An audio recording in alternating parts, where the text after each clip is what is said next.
In 1959, 9 experienced hikers entered the frozen Ural Mountains and never returned.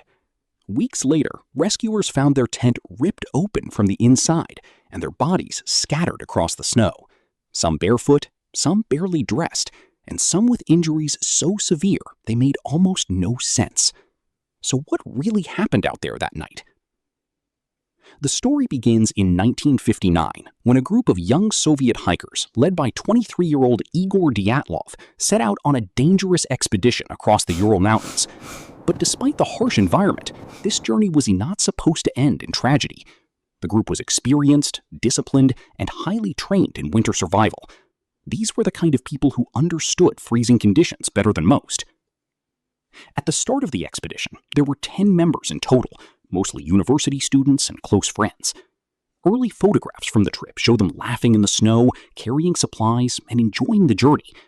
Looking at those images today feels unsettling because nobody in those photos had any idea they were documenting the final days of their lives. Early into the expedition, one member named Yuri Yudin became seriously ill and was forced to turn back before the group reached the mountain region.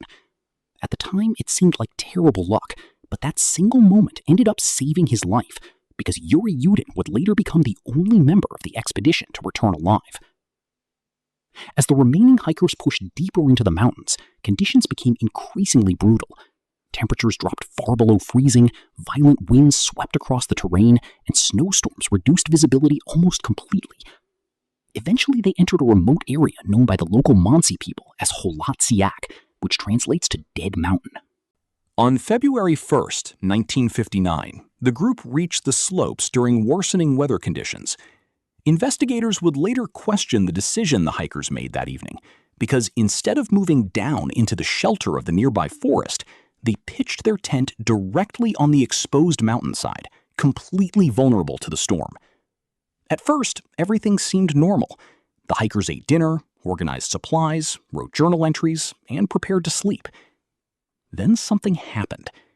Something sudden enough to force every single person inside that tent to flee into the freezing darkness almost immediately.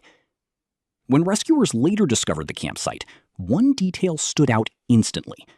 The tent had been cut open from the inside, not outside, inside. And that changes everything. Experienced survivalists do not destroy their own shelter and run into a blizzard at night unless they believe whatever is happening outside is somehow less dangerous than staying where they are. Footprints leading away from the campsite showed the hikers fled downhill toward a nearby forest. At first, investigators believed the group escaped in an organized manner rather than complete panic. But then they noticed something horrifying.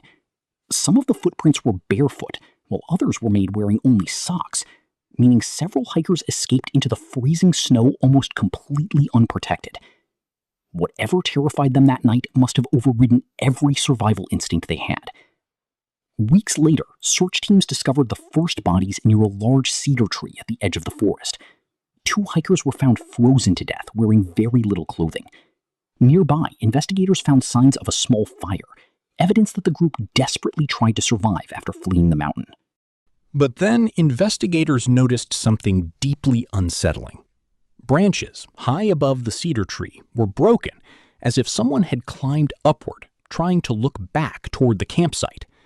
Imagine that for a second. Violent freezing winds, complete darkness, almost no winter protection, and someone is still climbing a tree just to see what's happening further up the mountain. Whatever happened that night clearly did not end when they left the tent. As the search continued, 3 more bodies were discovered between the cedar tree and the campsite. Their positions suggested they had attempted to return to the tent before collapsing in the snow one by one. Months later, after snow finally began melting, investigators uncovered the remaining 4 bodies inside a nearby ravine. This is where the case stopped feeling like a tragic accident and started feeling genuinely disturbing. Several hikers had catastrophic internal injuries, including crushed ribs and severe skull fractures. Investigators later compared the force of the injuries to a violent car crash. But strangely, many of the bodies showed very little external damage. No deep cuts, no obvious signs of a brutal attack, just devastating internal trauma hidden beneath the surface. Then the mystery became even stranger. One victim was missing her tongue. Some clothing showed traces of radiation. Reports also began spreading about strange orange lights seen in the sky near the mountains around the same time as the incident. At that point, theories exploded everywhere. Some people believed the hikers triggered an avalanche and panicked during the storm. Others suspected secret Soviet military experiments because the Cold War was happening at the time, and remote regions like this were often surrounded by secrecy. Then came the more extreme theories: UFOs, paranormal explanations, unknown creatures hidden deep within the mountains.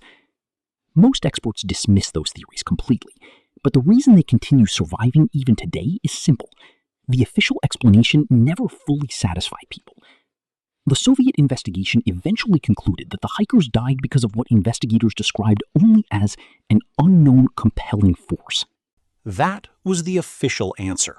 No detailed explanation, no real closure, just a vague statement that somehow made the entire case feel even darker.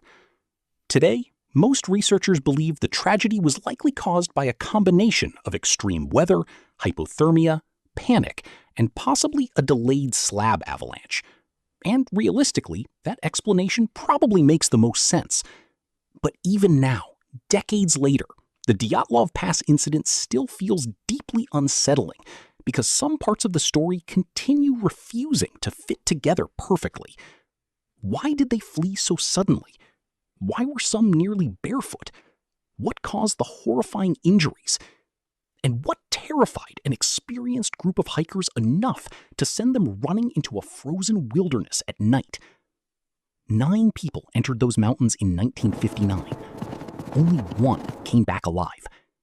And even today, nobody can say with complete certainty what truly happened on that mountain that night. If you enjoyed this video and want more strange, mysterious, and disturbing stories from history, subscribe to the channel and turn on notifications for future videos.